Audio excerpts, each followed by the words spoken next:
ภูมิอภิวาทนากา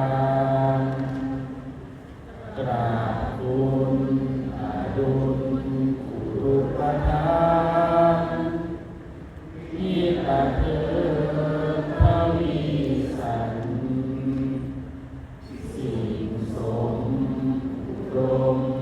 ให้ประพฤติน่าได้ยื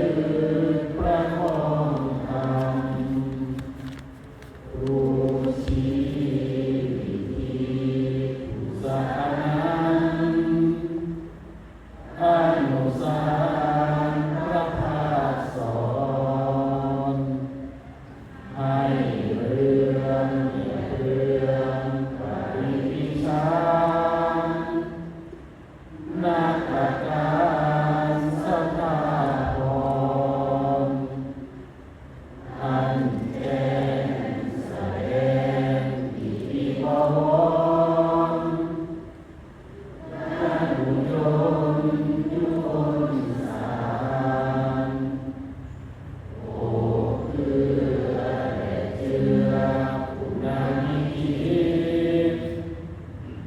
พานุสิทธินิรันดร์การไปเพื่อต่อเพื่อกรุณาฌานลูชลาปัสสาสันบาปบุญต่อสุนภาคเวผู้ได้แจ้งประจักษ์กันเพื่อสิทธิสาริอธิการมานาเถิดพายุธรรม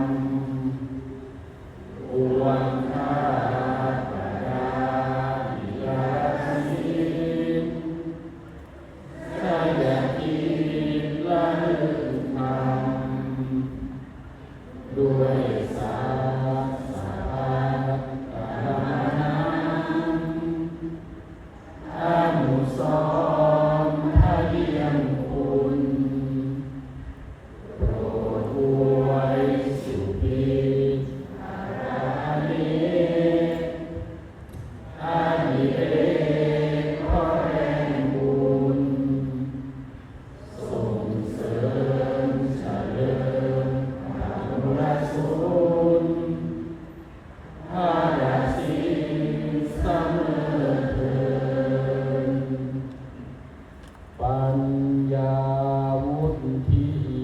กะเรเตเตทินโนวะเทนะมามิหัง ค่ะลำดับต่อไป